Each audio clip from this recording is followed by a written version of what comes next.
사무엘하 19장 9절에서 15절까지 말씀입니다.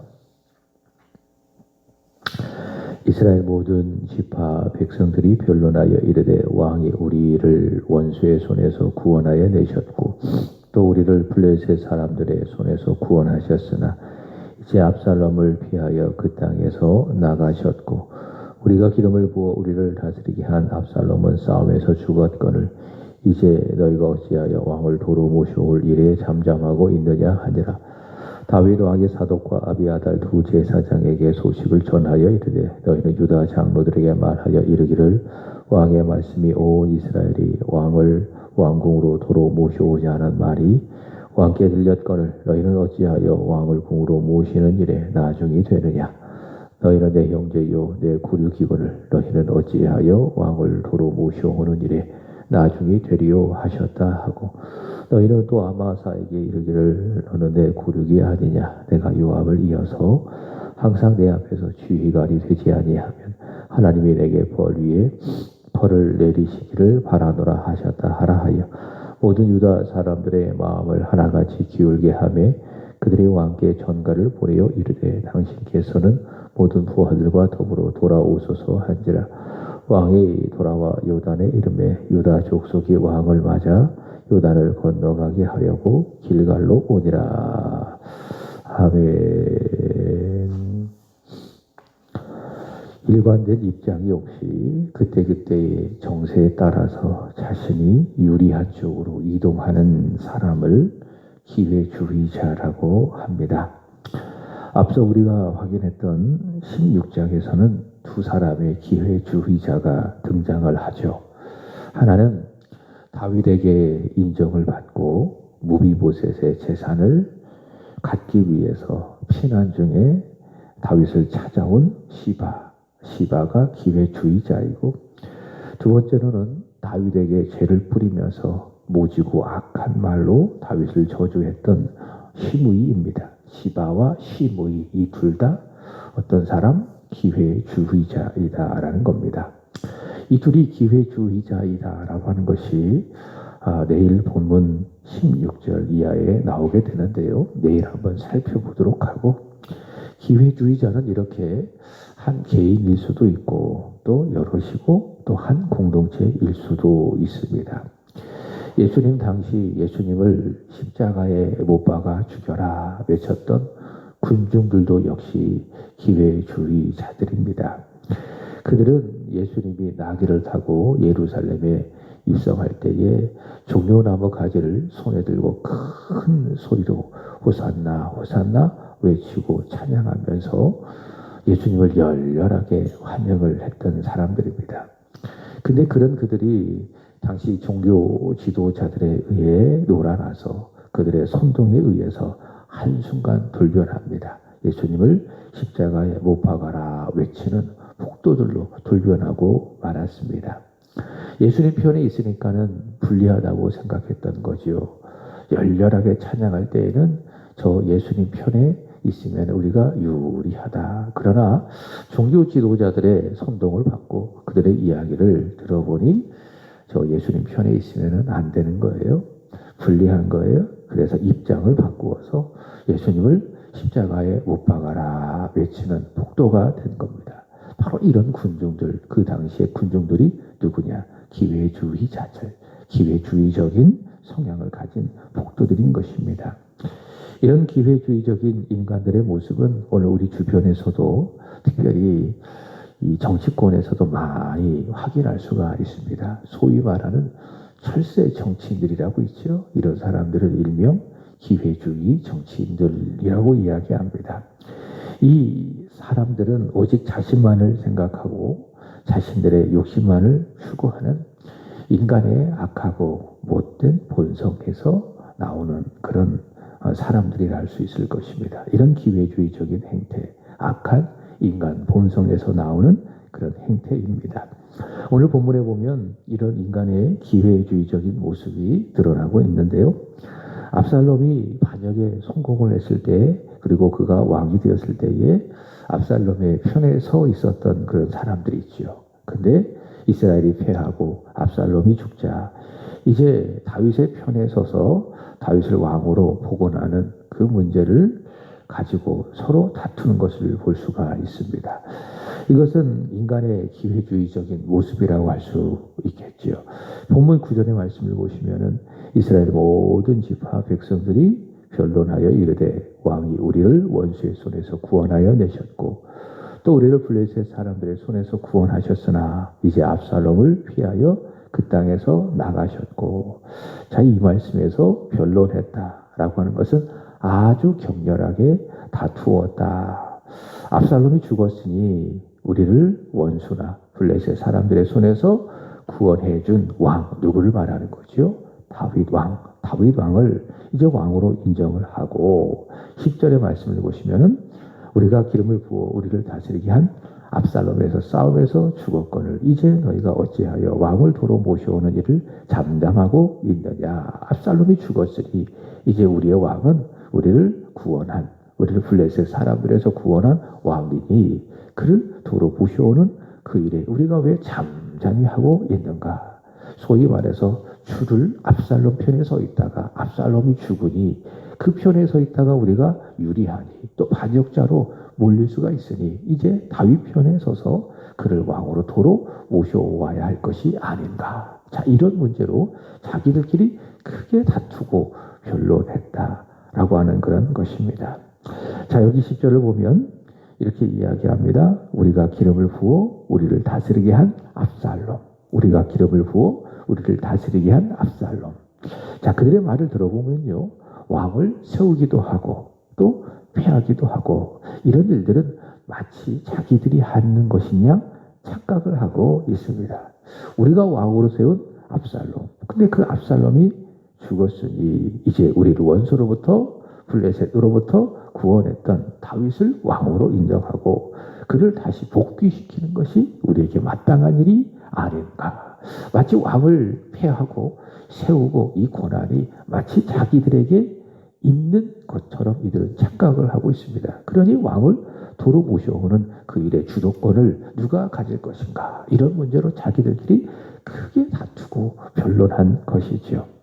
압살롬이 죽었으니 이제 다윗의 줄에 서서 다시 그 밑에서 기득권을 누리려고 하는 욕심을 채우려고 하는 이들의 기회주의적인 모습. 자, 동시에 자신들의 권한이 있어 다윗을 왕으로 다시 세울 수 있다라고 하는 교만한 모습, 기회주의적인 이기적인 모습, 그리고 교만한 이들의 모습을 볼 수가 있습니다. 압살롬이 죽었습니다. 그리고 다시 왕으로 복귀하여 다윗이 예루살렘 궁으로 돌아오는 것, 이것은 그들의 뜻이 아니에요. 그들의 계획도 아니에요. 무엇입니까? 하나님의 뜻입니다. 앞서 우리가 확인했던 사무엘하 17장 14절의 말씀에 여호와께서 압살롬에게 화를 내리려 하사, 살인자잖아요. 반역자잖아요. 그리고 아버지의 처를 범한 간음한 사람이잖아요. 범죄자입니다. 아주 악한 사람입니다. 이 압살롬에게 화를 내리시려고 하나님께서 계획하신 것입니다. 하나님께서 정하신 뜻입니다. 근데 그들은요, 마치 그 하나님의 뜻을 모르고 자신들의 뜻인 양 왕을 세우는 그 일의 모든 권한을 가지고 있는 것처럼 이들이 이렇게 교만하게, 착각하고 교만하게 지금 이렇게 이야기하고 있다. 이스라엘의 왕은요, 그들이 세우는 것이 아닙니다. 이스라엘의 왕은 하나님께서 세우실 겁니다. 그러니까 이스라엘은 독특한 나라예요. 보통 이방 나라들은 왕이 하나 있고 그 왕이 나라를 통치하는 겁니다. 근데 이스라엘은 신정국가입니다. 하나님이 왕이십니다. 하나님 왕으로 계셔서 하나님께서 세우시는 사람을 왕으로 세우셔서 하나님이 통치하시는 나라입니다. 이스라엘은 하나님께서 다스리시는 하나님의 나라. 그래서 궁극적으로 이스라엘의 왕은 하나님이십니다. 그래서 하나님께서 왕을 세우시기도 하시고 폐하시기도 하시고. 자, 근데 지금 이스라엘 백성들이 어떻게 하고 있어요? 우리가 왕을 세워보자. 우리가 압살롬을 왕으로 세웠는데 그가 죽었지 않았는가? 그래서 이제 우리가 다시 다윗을 왕으로 세워보자. 이렇게 이야기하고 있어요. 하나님의 왕됨을 인정하지 아니하는 이들의 교만한 모습. 압살롬 편에 서 있다가 압살롬이 죽으니 이제 다윗 편에 서보자. 기회주의적인 모습. 이게 뭐예요? 이게 인본주의, 이게 죄악, 교만이고 악감. 마치 창세기 11장에서 하나님 없이 우리끼리 한번 잘하고 하면서 세우려고 했던 바벨탑을 세우는 그런 악함의 모습이 오늘 이스라엘 백성들의 모습을 통해서 볼 수가 있습니다. 시편 121편 1절에 보면 이렇게 이야기합니다. 여호와께서 집을 세우지 아니하시면 세우는 자의 수고가 헛되며 여호와께서 성을 지키지 아니하시면 파수꾼에 깨어있음이 헛되도다. 인간이 아무리 집을 짓고 세우려고 해도 하나님께서 허락하지 않는다면, 더 나아가 하나님께서 그 집을 세워주지 않는다면 그 집의 세움은 헛되다. 성을 지키는 것도 마찬가지. 사람이 아무리 파수꾼을 세우고 눈을 크게 뜨고 그 성을 지킨다 할지라도 여호와께서 눈동자로 그 성을 지켜주시지 않는다면 파수꾼의 지킴도 허사가 되는 것이다. 이게 성경이 우리에게 말씀하고 있는 바가 아니겠습니까? 우리 인생도 마찬가지. 우리의 가정이나 우리의 자녀들이나 우리의 일터나 우리의 직장이나 더 나아가 교회, 더 나아가 이 나라와 이 민족도 마찬가지. 여호와께서 세우지 아니하시면 세우는 자의 노력이 헛되다. 여호와께서 지켜주시지 아니한다면 지키는 자의 수고도 헛되다. 모든 주권은 누구에게 있습니까? 지켜주시고 세워주시는 여호와 우리 아버지 하나님께 있다라고 하는 사실이죠. 그것이 바로 성경이 우리에게 말씀하고 있는 바입니다. 근데 지금 이스라엘 백성들은 교만해져서 나라를 세우시고 왕을 세우시기도 하시고 패하시고 이 하나님을 잊어버리고 마치 자신이 왕들을 세우는 무슨 권한이 있는 것처럼 착각하고 말하고 행하고 있는 겁니다. 이게 죄악이다. 이게 교만합니다. 그래서 9절, 10절은 이스라엘 백성들의 교만함, 죄악을 잘 보여주고 있습니다. 본문 11절 이하의 말씀을 보시면은 다윗은 자신의 왕으로 복귀하는 이 문제에 대하여서 유화 정책을 펼고 있는 것을 볼 수 있습니다. 유화 정책. 그래서 오늘 말씀의 생명상 제목이 뭐예요? 공의로운 판단이 결여된 유화 정책. 유화 정책. 유화 정책이라고 하는 것은 공격적인 세력들에게 갈등을 피하려고 정치적으로, 물질적으로 양보를 하는 외교 정책을 일명 유화 정책이라고 이야기합니다. 그러니까 나라를 향하여 그렇게 펴는 정책을 유화 정책. 또 국내에서도 그런 정책을 펼 수가 있겠지요. 자, 11절 말씀을 보시면 다윗은 먼저 사독과 아비아달, 다윗의 압살롬의 반역을 일으킬 때에 다윗의 편에서 정보를 전달했던 그런 제사장들이죠.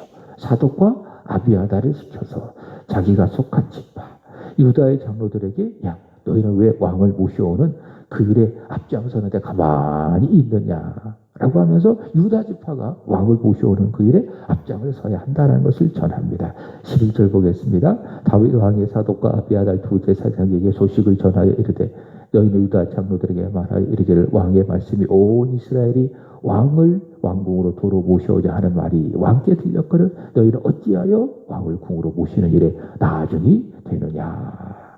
이 다윗의 말을 보면 유다 지파도 압살롬이 반역했을 때에 이 일에 가담한 것으로 보입니다. 그러니까 다윗은 참 어떻게 보면은 안 됐어요. 믿었던 아들 압살롬에게도 배신을 당하고 또 자신의 속한 지파, 고향 사람들이죠. 한 혈통 유다 지파에게도 반역을 당하고 그래서 다윗이 아들도 이렇게 등을 돌리고 또 자신의 동족들도 등을 돌리고 그러니 나에게 있어서 소망은 사람에게 있는 것이 아니구나. 자식도 나를 향하여 이렇게 칼을 들이댔는데 내가 이 세상 누구를 믿고 누구를 신뢰를 두고 누구를 향하여 소망을 줄 수 있겠는가. 하나님밖에 없구나. 그래서 다윗은 이런 상황 속에서 늘 기도하고 하나님만 바라보았다. 바로 그렇게 우리는 볼 수가 있겠지요. 자, 다윗은요 유다 지파 사람들에게 이렇게 배신을 당했습니다. 압살롬이 반역했을 때에 유다 지파 사람들도 그 일에 함께 가담했다. 자, 근데 다윗은 이 유다 지파 동족들에게 그들의 압살롬의 반역에 동참했던 이들의 이런 배신을 말하지 아니하고 야 너희는 왜 가만히 있느냐. 너희는 왕을 모셔오는 일에 먼저 하여야 하는데 왜 가만히 있느냐. 다른 지파 사람들은 누가 먼저 왕을 모셔올 것인가 라고 하는 그 문제에 대하여 격렬하게 싸우고 토론하고 있는데 너희는 나의 고륙 친척임에도 불구하고 왜 가만히 있느냐. 이렇게 유다 장로들에게 이야기하고 있습니다. 13절에 나오는 사람이 있죠. 누굽니까? 아마사. 이 아마사도 마찬가지입니다. 사무엘하 17장 25절에 말씀해 보시면 아마사는 누구인가? 압살롬이 살아있을 때요. 압살롬이 반역했을 때에 군 지휘관으로 삼았던 그런 인물입니다. 자, 다윗은요. 13절 이야기합니다. 너희는 또 아마사에게 이르기를 전달하는 거예요. 너는 내 굴육이 아니냐. 내가 요압을 이어서 항상 내 앞에서 지휘관이 되지 아니하면 하나님이 내게 벌 위에 벌을 내리시기를 바라노라 하셨다 하라. 자, 다윗은 어떻게 하느냐. 요압을 뒤를 이어서 군 지휘관으로 세울 사람을 아마사로 점찍는 거예요. 그러니까 요압이 죽으면, 아니 요압에 무슨 변고가 생기면은 아마사를 군 지휘관으로 세우려고 한 거예요. 자, 그래서 그가 지휘관이 되지 않는다면 하나님이 내게 벌 위에 벌을 내린 것이 마땅하다. 이 아마사는요, 압살롬의 반역에 동참했던 그런 인물입니다. 자, 그럼에도 불구하고 이 아마사를 요압의 뒤를 이어 다윗의 군 지휘관으로 세우려고 하는 것을 볼 수가 있습니다. 이것도 무엇입니까? 역시 유하 정책, 유하 정책이라는 것을 볼 수가 있습니다.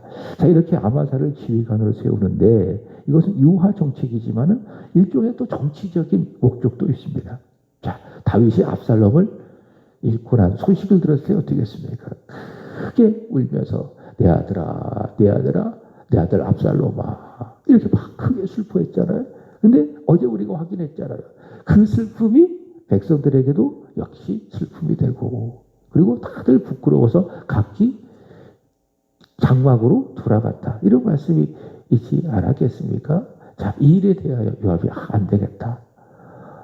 우리가 이스라엘이 이겨서 큰 승리를 거두어서 기뻐해야 될 이 날에 다윗이 저러고 있으니 안 되겠다. 그렇게 판단을 하고 다윗에게 아주 들어가서 어제 말씀을 드렸죠. 맞는 말이지만은 다윗에게 아주 신앙성 무리하게 이야기했잖아요. 그 말을 할 때에는 맞는 말도 그 내용도 중요하지만은 그 내용을 전달하는 지혜도 필요하다. 요압을 통해서 배운 건 아니겠습니까?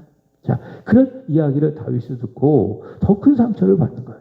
마음의 자괴감이 더 크게 들게 되어지는 거예요. 이런 요압을 보면서 다윗이 생각하기를 요압을 계속 자기 곁에 두는 것은 이게 쉽지가 않은 거예요. 자기가 제어하기 어려운 사람이니까. 할 말 못할 말 구분하지 않냐고 자신의 정치적인 목적을 위해서라면 그냥 거침없이 해대는 요압이 별로 좋지 않은 겁니다.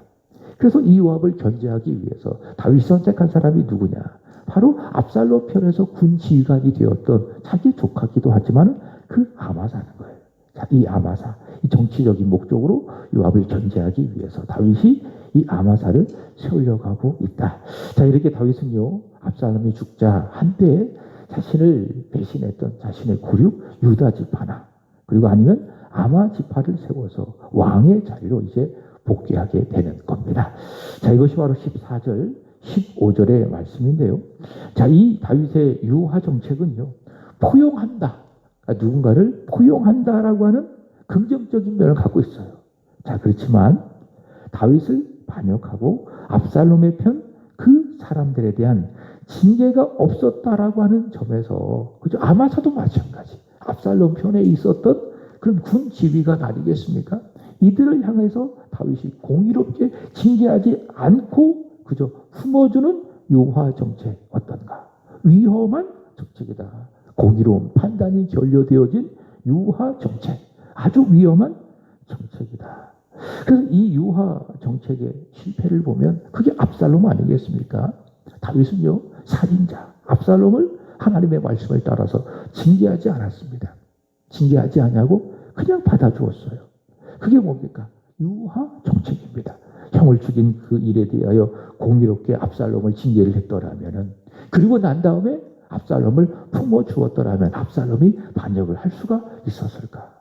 자신의 잘못을 공의롭게 율법을 따라서 하나님의 말씀을 따라서 벌을 받게 하고 그런 다음에 다윗이 압살롬을 받아주고 사랑했더라면 압살롬이 과연 아버지를 향하여 칼을 들일 수가 있었을까? 그래서 유하 정책은 품어주는 면에서는 좋지만은 그러나 위험한 정책이다라는 겁니다. 여러분, 하나님께서요, 우리를 다스리시는 그런 면들, 우리를 대하시는 하나님의 방법은요, 유하 정책이 아닙니다. 하나님께서 우리를 품어주시는 그 사랑은 유화 정책이 아닙니다. 하나님의 사랑은 무엇인가? 우리를 품어주신 하나님의 자비와 사랑은 무엇인가? 항상 먼저 있는 것이 있습니다. 그것이 무엇인가 하면 공의입니다. 그러니까 공의의 기초에서 우리를 사랑해 주신 거예요. 공의의 기초에서 우리를 품어주는 거예요. 다시 말해 내가 죄를 지었을 때에 그 죄악을 무조건 덮어주고 넘어가고 우리를 품어주시는 사랑이 아니라 하나님의 사랑은 무엇입니까? 공의에 기초한 사랑. 먼저 내 죄를 해결하시고, 왜 하나님은 공의롭고 아주 정의로우신 분이시니까 나를 사랑하시되 먼저 내 죄를 해결하시고 그 다음에 품어주시는 사랑이다. 이게 하나님의 사랑인 거예요. 십자가가 그것이 아니겠습니까? 우리 보통 십자가 하면 하나님의 사랑을 생각하죠. 그렇지 않습니까? 십자가는 하나님의 사랑이다. 그래서 로마서 5장 8절의 말씀에 보면 우리가 아직 죄였을 때에 그리스도께서 우리를 위하여 십자가에서 죽으심으로 우리를 향한 자기의 사랑을 확증하셨느니라. 그러니까 하나님의 사랑의 확증, 하나님의 자신의 사랑의 분명한 확증, 그것이 무엇인가? 예수 그리스도의 십자가입니다. 십자가는 무엇인가? 하나님의 사랑이다. 근데 그 사랑은 어떤 사랑인가? 그것이 중요해요. 공의에 기초한 사랑입니다. 그래서 내 죄를 무조건 덮어주고 몰라 그냥 넘어가자 이런 식으로 내 죄를 처리하는 것이 아니라 내 모든 죄를 아들 예수 그리스도에게, 독생자 예수님에게 다 짊어지게 하시고 그를 십자가에 매달아 아주 처참하게 죽이심으로 말미암아 내 죄를 먼저 해결하여 주시고 그 다음에 나를 품어주시는 사랑, 그게 뭡니까? 그것이 바로 십자가 사랑이다. 그래서 예수 그리스도의 십자가는 하나님의 사랑을 보여주고 하나님의 공의와 하나님의 사랑을 잘 보여주는 것이 예수 그리스도의 십자가 아니겠습니까?